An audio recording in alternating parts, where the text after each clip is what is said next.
Welcome, though, to our final series in this year's webinar.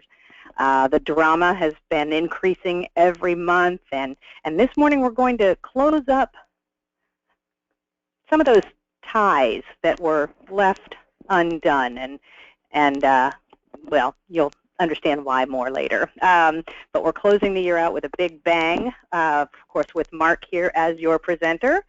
And we do have our 2016 webinar series listed on our website. We'll be opening up the registration soon. But without further ado, I give you Mark Maurer and How Insurance Minimized a Family's Risks.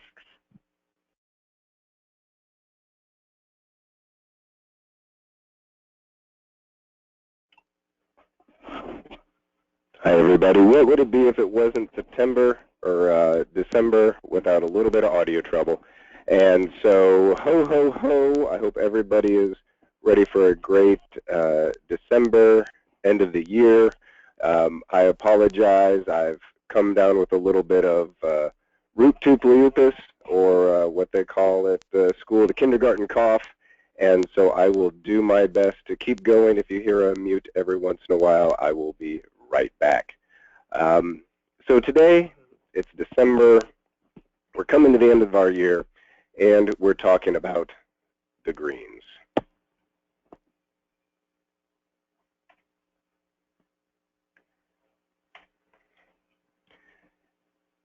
And it has been the days of their lives. It's been a whole year of their lives, and we've seen lots of different things happen to our family. They've been really fun to learn about and talk about. And here they are again. Don't they look so happy? Looks kind of like they're in Ireland or someplace, a little cottage. So quaint, so nice.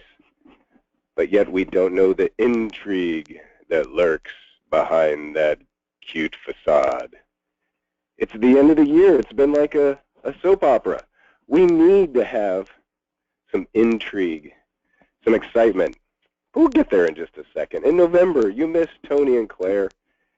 Well, many of you didn't miss. Many of your names, I see you were listening.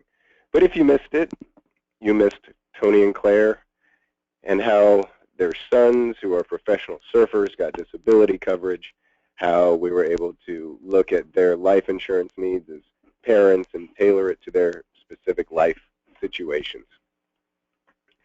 And for anyone who's not familiar with the Green family, here's the family tree. Andrew, the patriarch, to his kids, Barbara and Ben, their kids, and so forth and so on.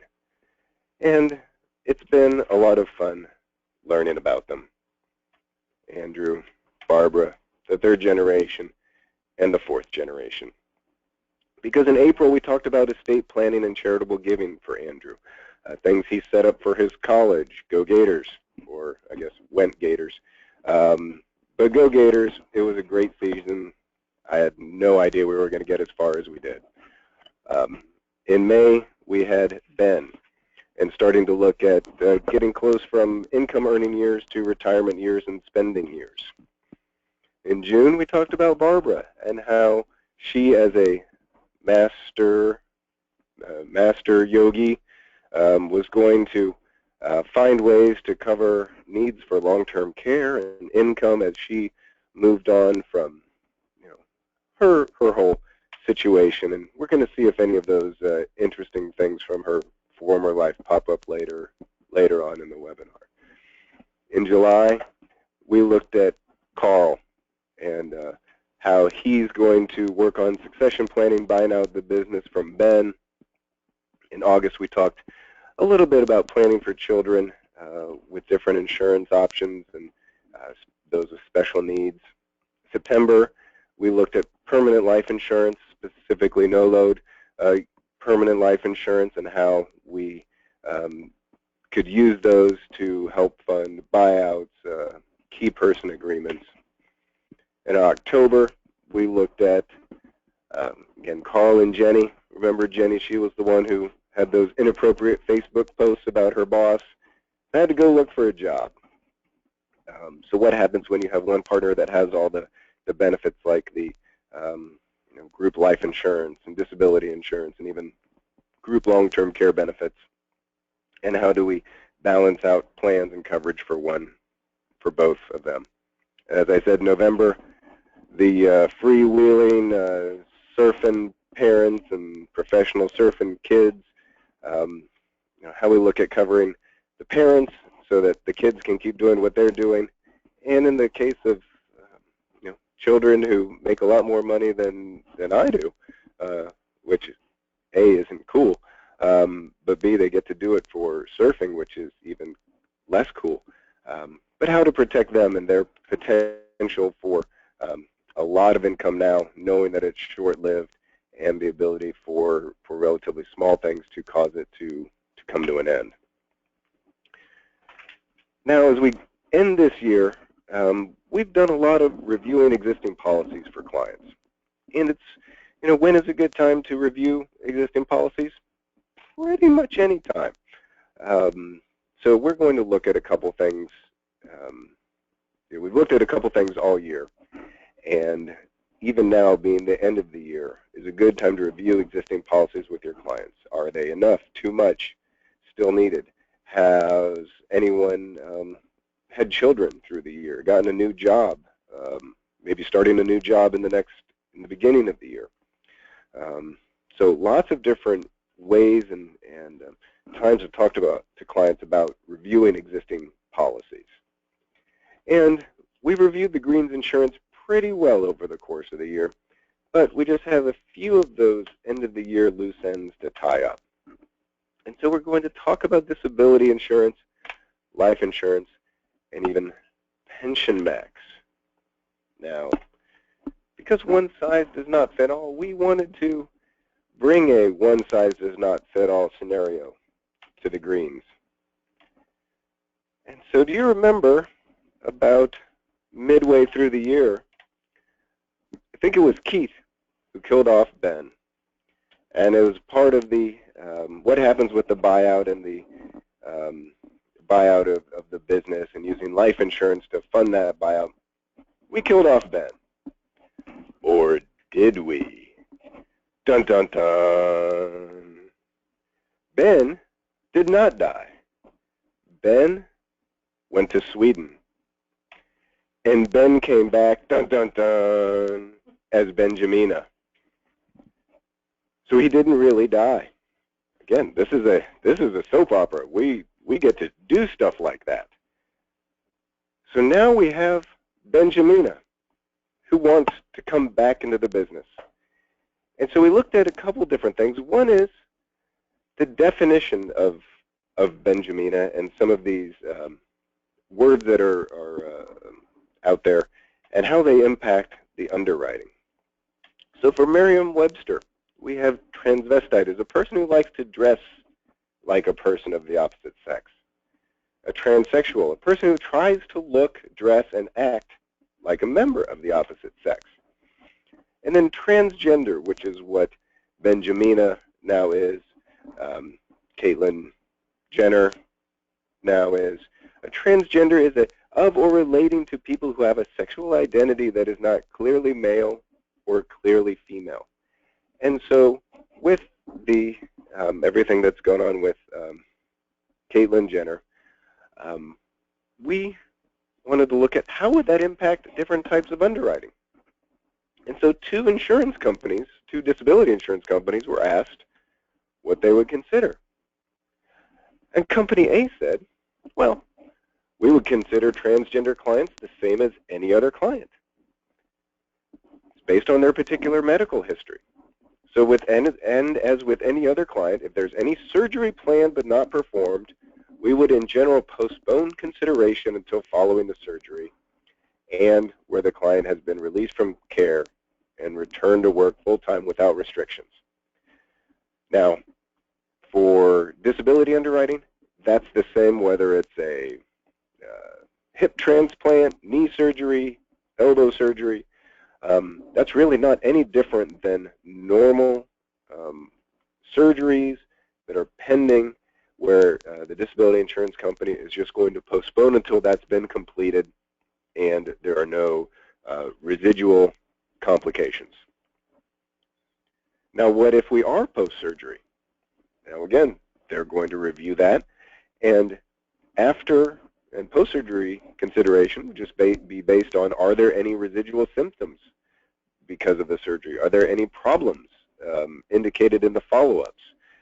Is the client having regular follow-ups after the surgery?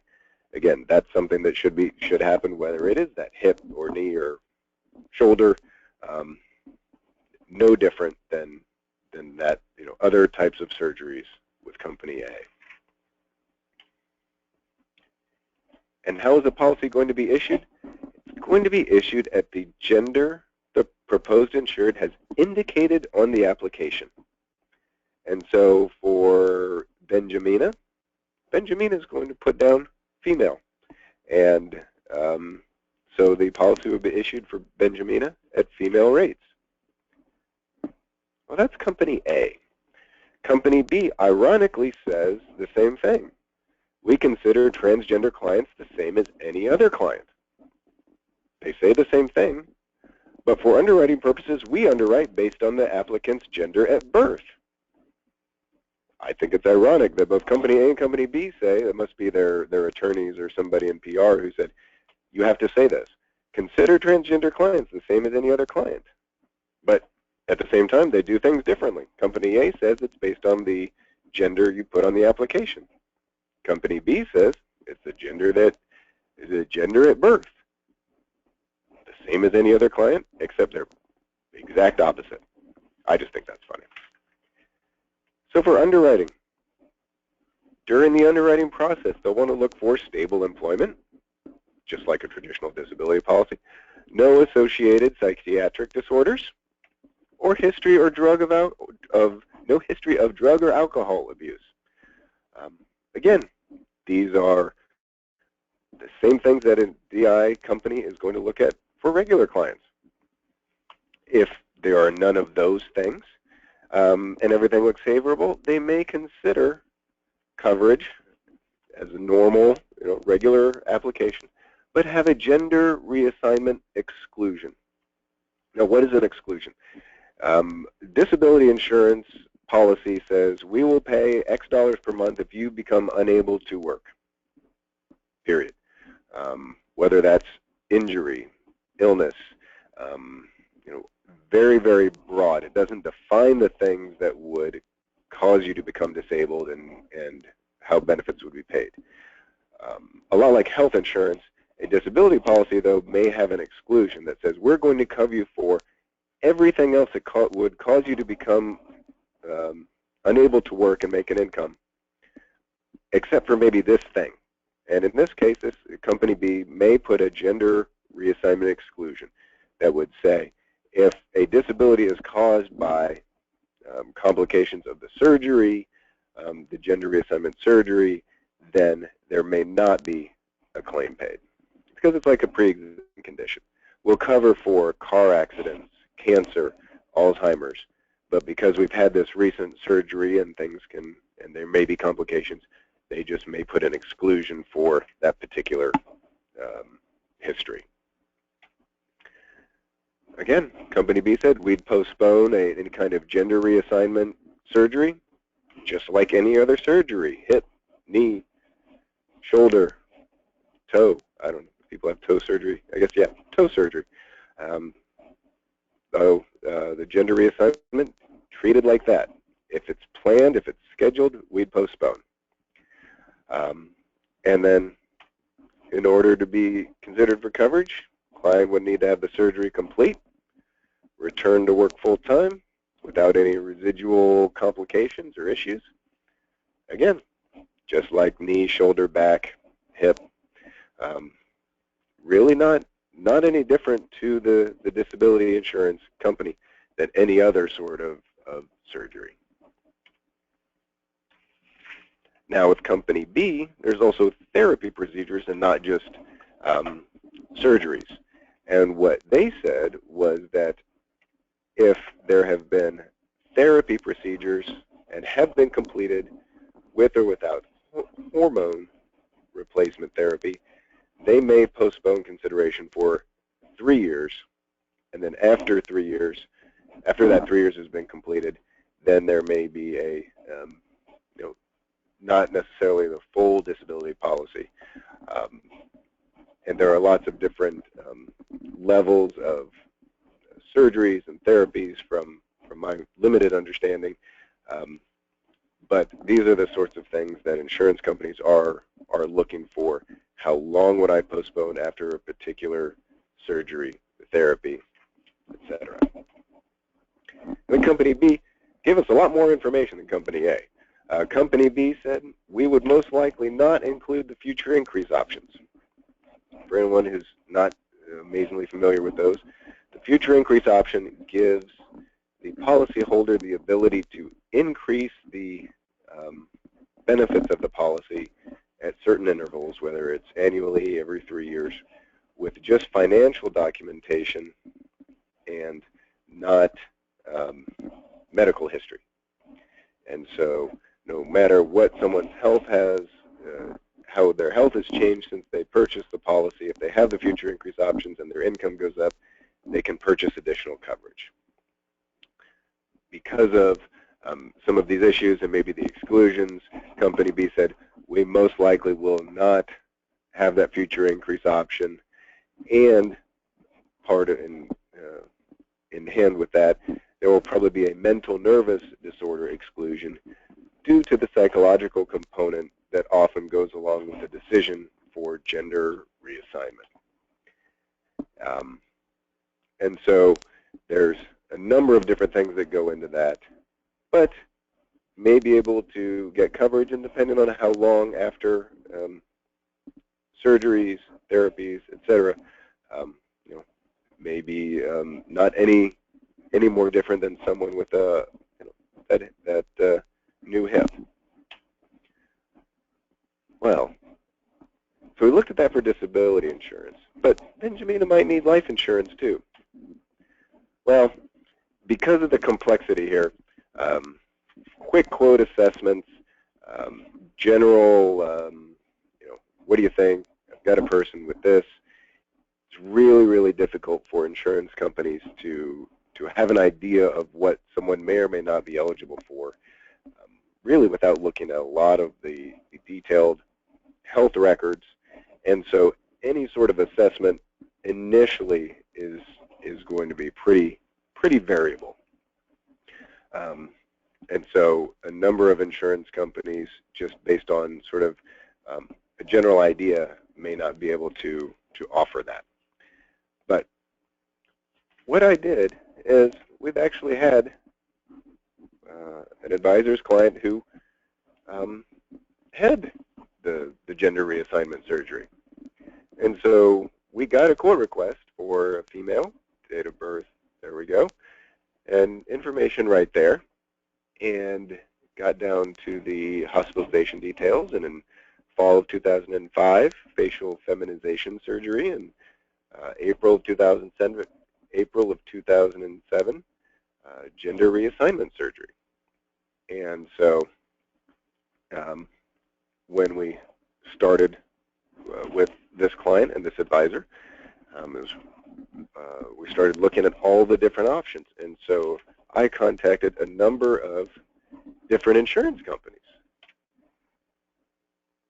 For anyone who's not familiar with the ratings, you can start at, in general, a preferred plus or super preferred, standard plus standard, and you get in smoker ratings, table ratings, side extras.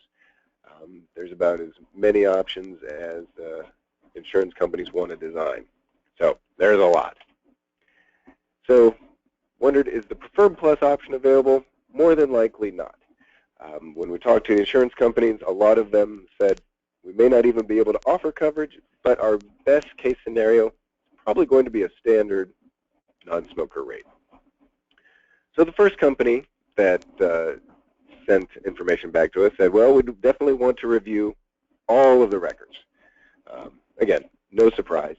And they're going to look at things like well-managed cardiac risk factors, medical compliance, noted in the primary care physician records with any of the follow-ups, treatments, therapies that have been recommended, and all of the specialist records.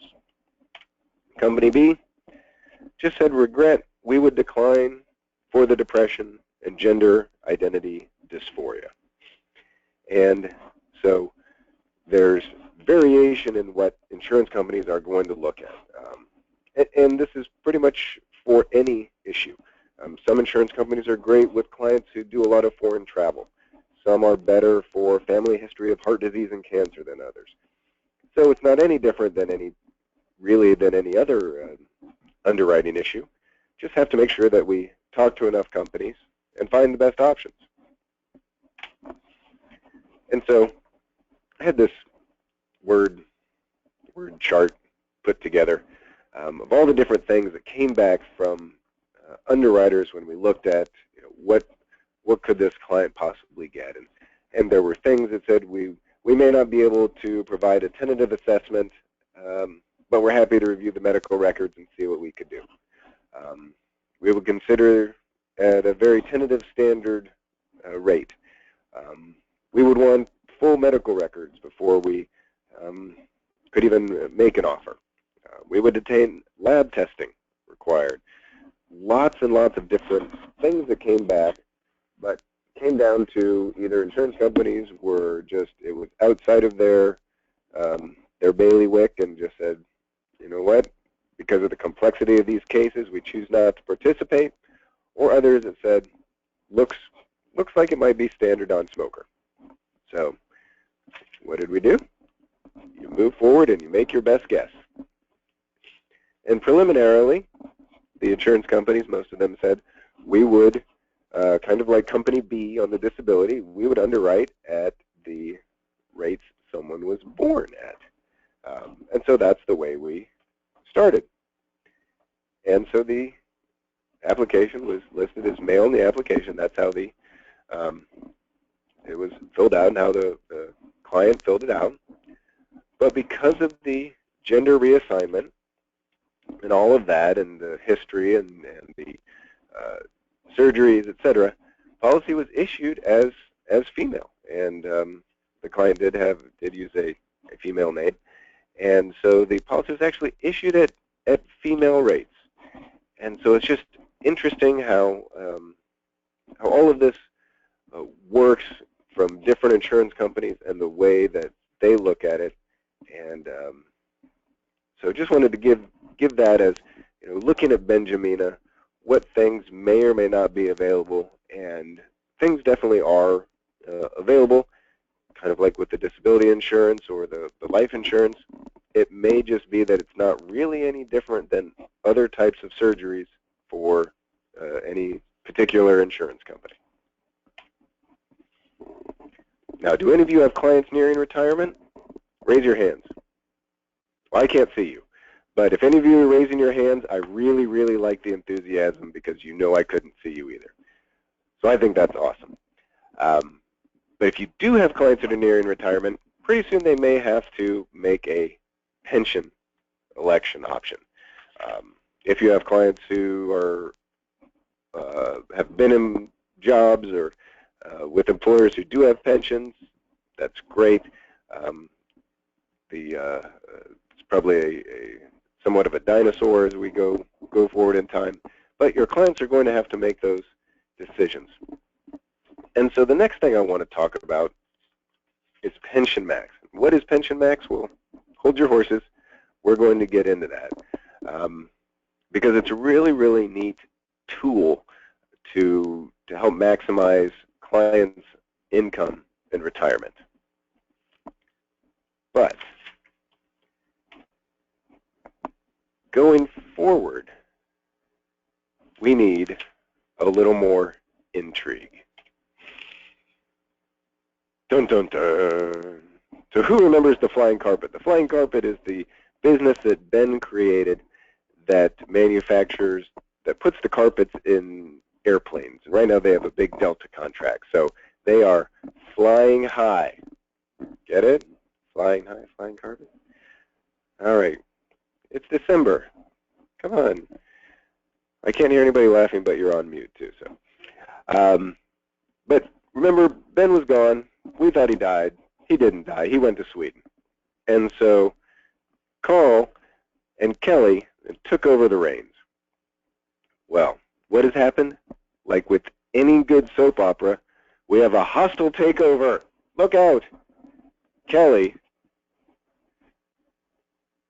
look at, she got all big. Anybody miss that?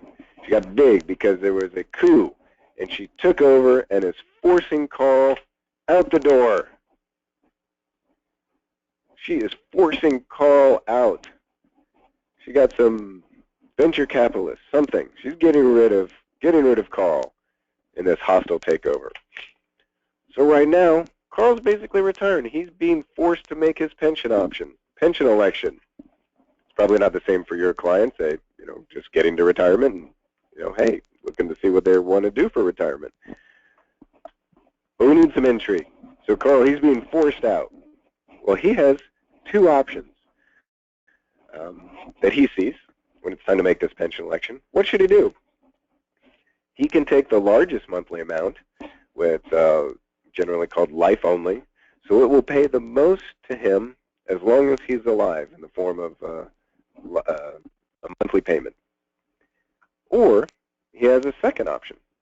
He can elect a smaller amount, and so it would pay him some lesser amount each month, but when he dies, as long as Jenny's still alive, it will continue to receive some income for her. And so those are Carl's two options. Wait, but you remembered that you listened to a webinar that Mark did, and you said, Carl, hold your horses. I think there's a third option. And you said, okay, I need to call Mark, because I remember that there's this thing called Pension Max. And what is Pension Max? Pension Max is our option 3. It's our secret weapon. It's our hidden thing. It's our, our fantastic income, retirement income thing with a cloaking shield around it that nobody knows about. So option 3, can life insurance provide Jenny with equal benefits? So what we're going to look at is, can we do life insurance on Carl so that at his death, Jenny still has the same amount? Why? How does this work? It's hidden life insurance. Carl gets an income, but if he dies, Jenny gets some amount of money. That's basically hidden life insurance. At my death, somebody gets money. That's life insurance. So there's hidden life insurance there. So can I buy life insurance separately and make sure that my spouse, partner, is still taken care of? Well, there's two questions. One is, how much do I need? And how much does it cost? Well, how much do I need, we're going to talk about. How much does it cost? That's the determining factor on what's a better deal. So how much does Jenny need? Well, we use a single premium immediate annuity calculation. And why do we do that? Well, it includes a mortality assumption. And while I can guesstimate how long Jenny's going to live, a single premium immediate annuity is the only option out there that guarantees a certain income stream for as long as someone lives. It also includes multiple interest rates. Now, they're guaranteed rates, and it has relatively conservative earnings assumptions because insurance companies need to be mostly invested in investment-grade debt, and so they have short-term debt, long-term debt. But we're also not assuming that she's going to earn 9% or 10% and have this option look really, really good if she can earn double-digit earnings every year. And so we're using something that's definitely more conservative, more cautious. So the immediate annuity is the only thing out there that also will guarantee a particular income stream for her lifetime. So that's what we're using as a comparison. So we do a solve, basically. It's just for X dollars of income, what is the amount needed today so that Jenny could purchase a single premium immediate annuity that would pay her exactly the same as the pension option. Now, as time goes on, the need for that decreases. Why? Most pensions don't have any sort of inflation option included. So when I'm 65, I need income for, let's say, 30 years. I hope 30 years. When I'm 75, it's still not 30 years. Just because I'm 75 doesn't mean I'm going to live an extra 10 years. I probably have 10 years less. So at 65, I might need income for 30 years. At 75, I only need income for 20 years. When I'm 85, you got it, I only need income for 10 years. So if my dollar amount is the same, then the needs for that, how much premium or death benefit I need today at any point in time decreases. And we usually look at 10-year increments or 10-year drops because that also lines up well with different life insurance policies. So Jenny, she's 56. Carl, he's 56. He's a retiree. He looks really happy there, but this picture was taken right before Kelly forced him out that door. So they want to know, is this going to work? Well, Carl, he can take $5,642 a month. That's life only on him.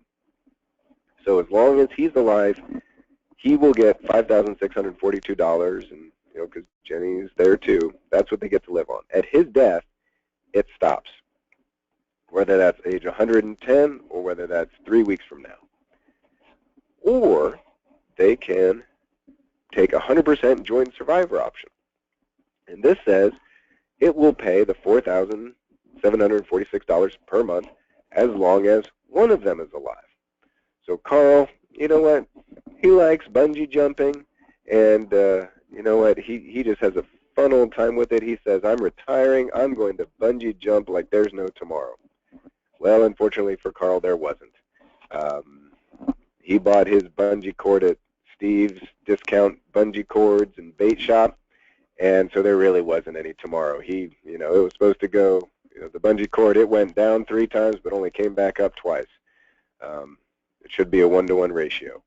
And so Carl, he's gone in that scenario, and because they had the 100% joint survivor option, Jenny, she keeps the $4,700, keeps getting the $4,746 every month, even though Carl's gone. Had he taken the life only, and that bungee cord went down one more time than it went up, she'd have nothing, even if that's 3 months from now. But there it is, that cost, that hidden life insurance. So they're basically paying $896 a month in the form of reduced pension income so that Jenny would continue to get $4,746 when Carl dies. I call that hidden life insurance. So the first thing we do is, how much do we need?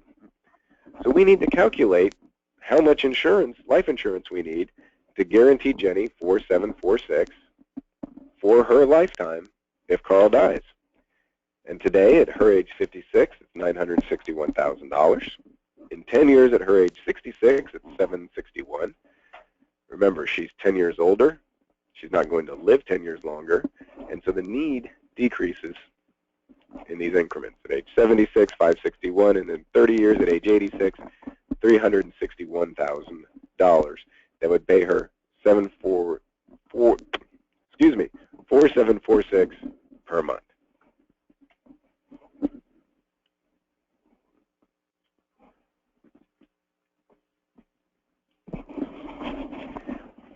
So can we purchase life insurance on Carl to replace the income stream to Jenny for less than $896 per month? What's the $896? That's the difference between what he would get on his life only and the 100% joint survivor option.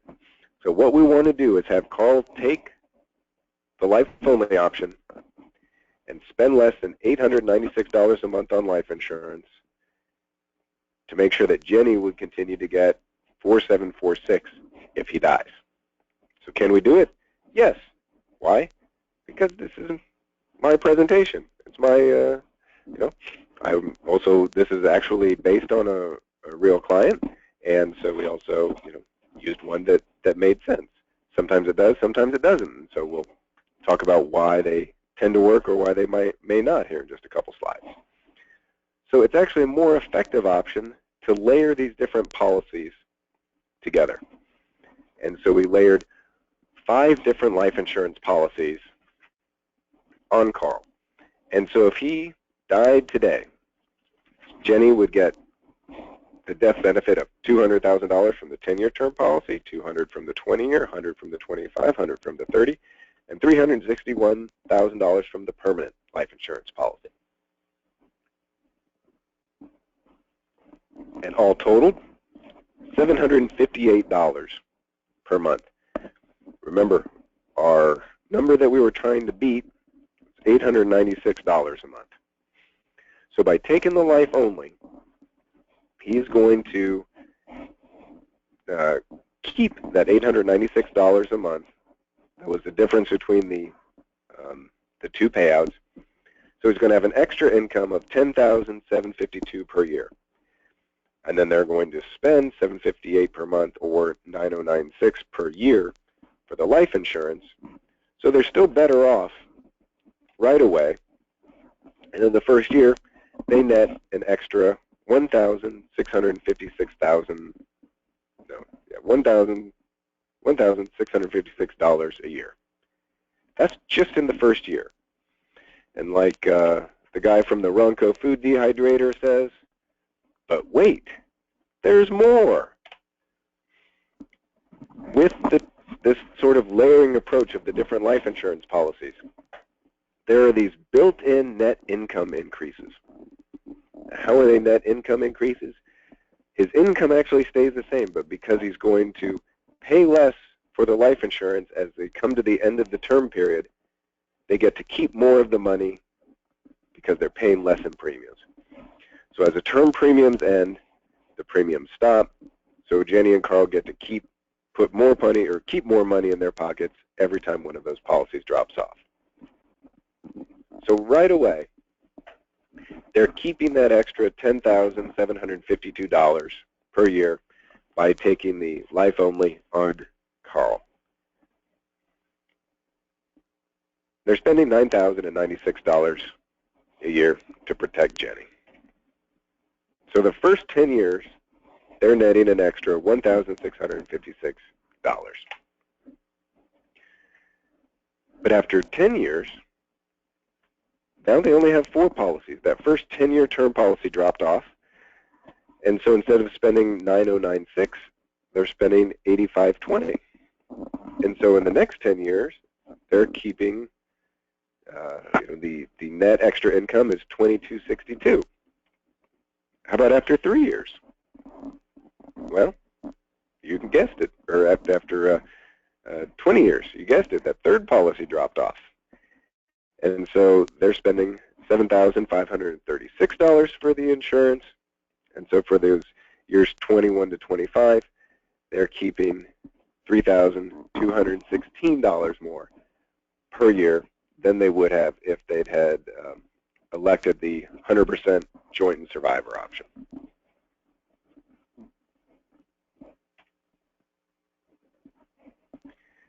Now, there's also a pop-up option. And the pop-up option is something that I see about once a year in different pension plans. And the interesting thing is how these work. What it says is that you have, when you have a pop-up option, you may be able to elect some income that continues for as long as, in this case, it'd be a pop-up option for Carl and Jenny. They will pick some dollar amount. They'll pick the pop-up option. They will pay this dollar amount as long as Carl and Jenny are both alive. And if Jenny dies, it pops back up to what Carl's life-only income would be. But if Carl dies first, then Jenny gets the lower amount. So what it means is that if the spouse predeceases the pensioner, then the benefits pop back up to the life only. So it's a neat option. There's, again, usually a cost to it, but not unlike the life insurance that we're building in our own pop-up option. So what do I mean here? Well, if Jenny predeceases Carl with the pension max option, what Carl can do is he can cancel all of the life insurance. He doesn't need to keep any of it.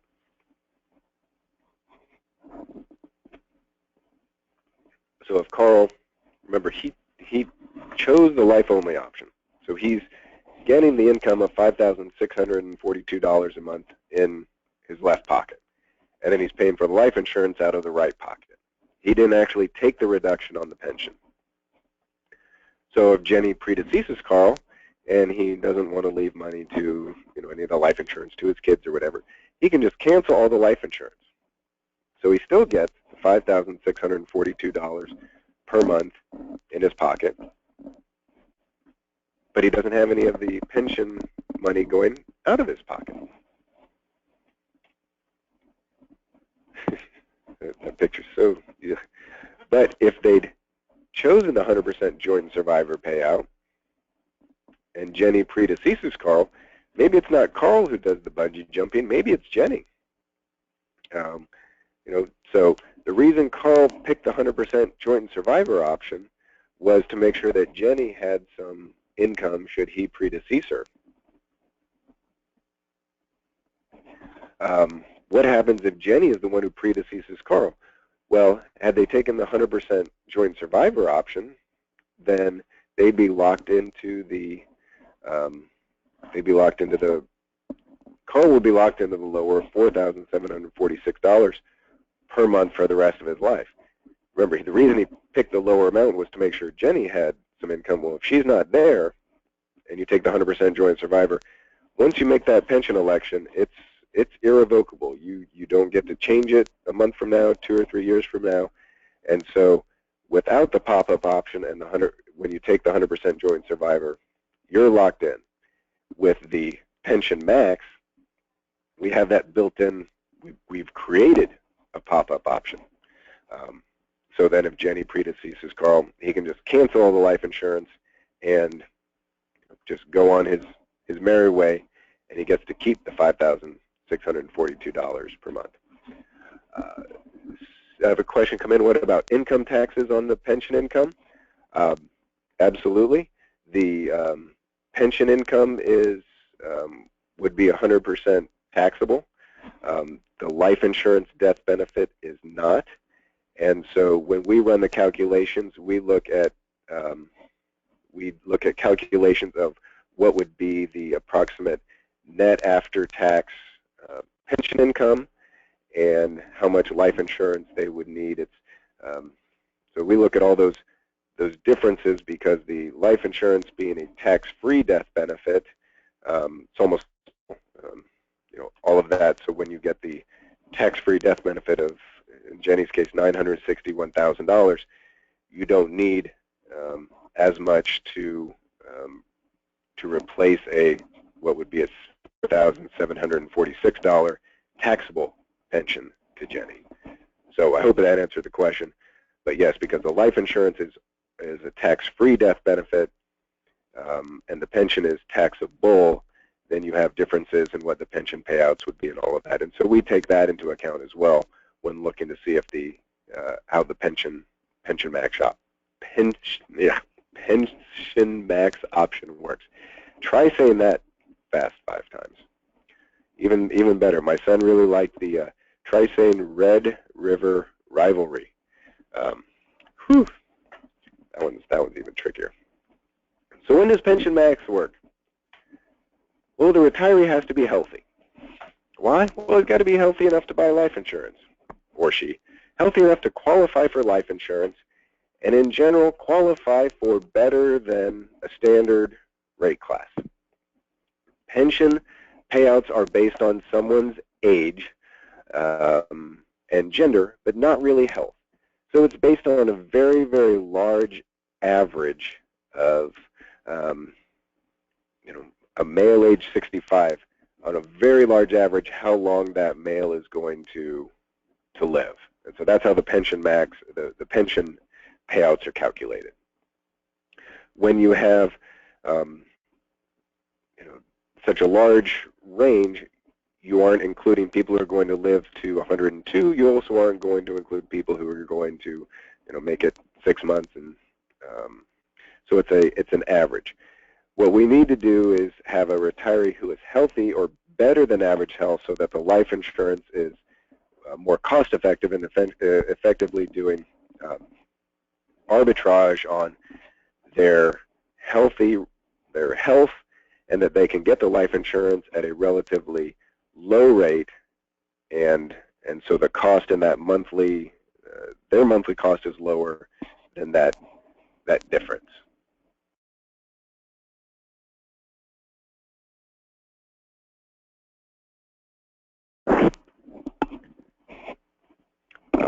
The retiree is a non-smoker, and pensions don't ask if you smoke or not. Life insurance does. Smokers generally pay 2 to 3 times what non-smokers do, and so it's not going to work there. And this is one. The retiree has 3 to 6 months before the pension election. And so there's sort of two things here. One, if it's shorter than that, it's very unlikely that the life insurance can be approved, put in place, all of those things. When you sign on that dotted line and you make an irrevocable decision, you want to make sure that it's going to work. And so if somebody says, today it would be, I have a pension election coming up at the end of December, but I'm in great health, can we do this? My recommendation would be no. You never know. A lot of people think they're in great health and then go through the underwriting and have cholesterol of 300 or PSA of 12, things that we don't really know about,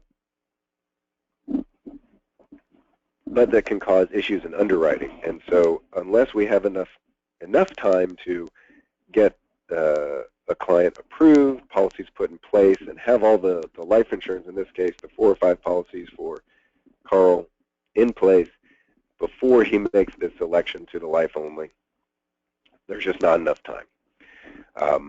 And then on the flip side, 6 months, longer than 6 months, it tends to be a little too long. Pension Max works well because Carl is getting the $5,000 in one pocket, in his left-hand pocket, and he's paying $896 a month for the life insurance out of the right-hand pocket.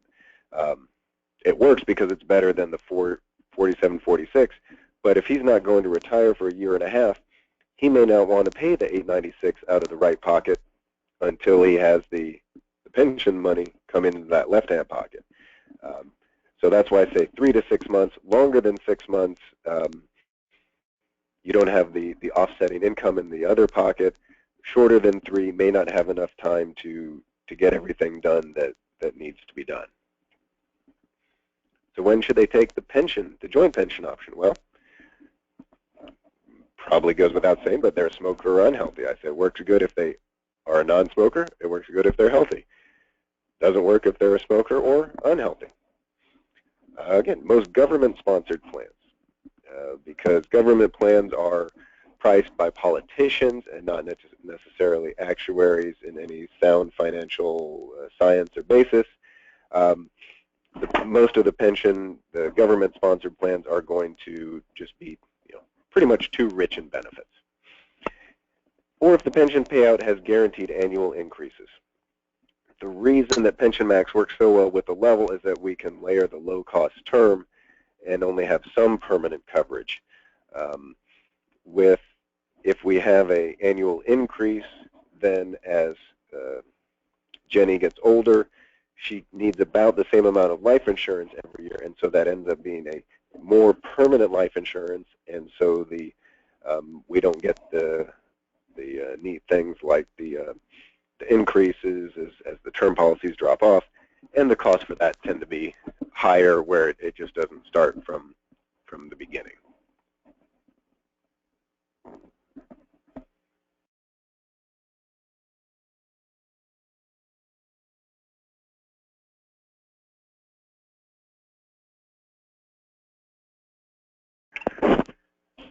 Okay, so I had a couple of good questions before I move on. Does government-sponsored plans include state governments too, or only federal? Government is government, state, county, federal. Again, most of those are designed by the governments, not Prudential or whoever is funding them. So they can, the states can just raise taxes to make up for shortfalls. So most of the time, the government plans are not going to work. So one question is, so Pension Max using layers of life insurance works with the numbers you presented. Thank you. It all turns on whether you can get insurance on Carl and how good the rates are he qualifies for. Yes, exactly. He needs to be healthy. He needs to be in good health. As I said, preferred or even preferred plus is where these win. If we generally ask for a lot of information up front to even know if it's worth going forward. If we think he might be standard or standard plus at the onset, the rates might be $896 for the insurance and $896 for the cost of the pension, and so it doesn't really make sense going forward. And then B is applying, that also depends on applying and maintaining all those policies. How big a hassle is that? It's not. Not a hassle at all. We help coordinate all of the underwriting policy issue the first time, so whether he's applying for 2 policies or 4 policies, it's not really any difference to him as far as the paramed exam, the applications. We have policyholder service people here who help maintain all of those, and so there's really not really any difference between maintaining 1 policy or 2 policies or 5 policies.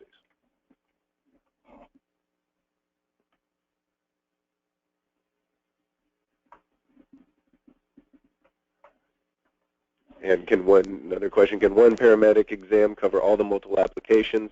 Absolutely. So I must not have said that, but yes, definitely we can.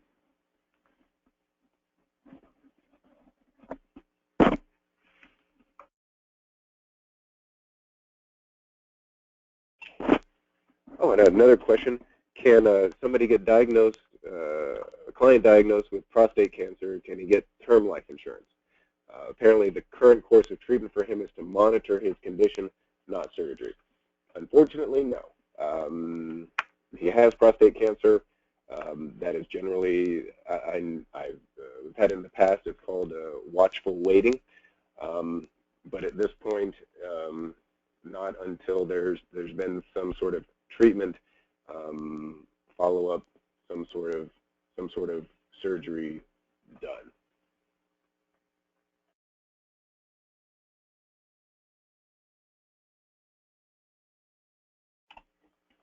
Another question, suppose Carl had instead kept the 100% joint survivor option from the employer's pension plan.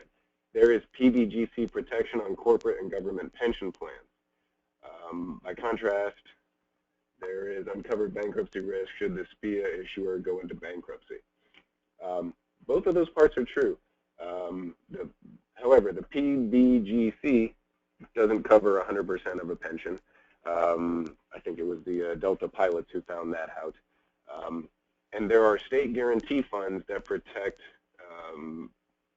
insurance, annuity holders, life insurance policy owners from the concern about bankruptcy of their insurance company. So those state guarantee funds guarantee benefits from those policies for clients as well. So the question was, really, does that go in? So I think there's some level of risk no matter what we do. But I do know that the pension, the PBGC doesn't cover 100% of anyone's pension either. All right, thank you everybody for all those questions. Came in like a little flurry right there at the very end, like a snow flurry, huh? December? I don't know what that looks like personally. Anybody want to know what the temperature's like here today? No, you probably don't. But where are they now? Look at Andrew. You know what I want to do when I'm Andrew's age? This. Andrew, he's riding around on the ranch, smoking his cigar. You know what? He is pretty happy. Why is he happy? Well, he's happy because he worked with you. He set up all of these different things for all of his kids. He's able to enjoy retirement knowing he's taking care of his family. He's been charitable and helped out, left money to his college. He's made sure that all of his kids are okay, his kids, his grandkids, even his great-grandkids. So he's able to enjoy retirement And so you don't hear from him much because he's out on the ranch, and he's out doing things. He's happy. You sort of worry about his money for him, and but he took care of all of his kids, and so he said, you know what, I have enough. I want to go to the ranch. I want to go party. Now, who says insurance isn't sexy? Look at Barbara, the master, mistress, matrix, yoga. She has her long-term care annuity. She's got that immediate annuity. You know what you can do? Apparently, when you're Barbara, you can find yourself a younger man who likes yoga too. And does anybody remember creepy Rob Lowe? Well, he comes back into the picture. He's out there. He's hanging out. He's her estranged husband. But you know what? She's happy. She doesn't care about him anymore. And Jenny, Carl, the kids, they surfed off into the sunset. They're out in Hawaii at one of those national surfing championship rodeo things. I'm sure there's a name for it. And how about the kids, the great-grandkids? Well, they don't know it now, but they are free to enjoy life and have protection that the financial planning you help their parents and grandparents and even great-grandparents put into place, making all of the other kids out there green with envy. They're the greens, green with envy. I love it. Well, thank you, everybody. We talked about life, disability, pension max for your clients. I answered a lot of questions. And as we come to the end of the year, did you know that we're presenting a Garrett member webinar, and our 2016 webinar series is on the website now, and we're taking registrations. We're also taking registrations for our LOIS Insurance Academy, and we're going to walk the walk here in February. I thought you'd like to see a little bit of what you might be coming from. Ouch. Ooh. And what you might be able to go to here in February.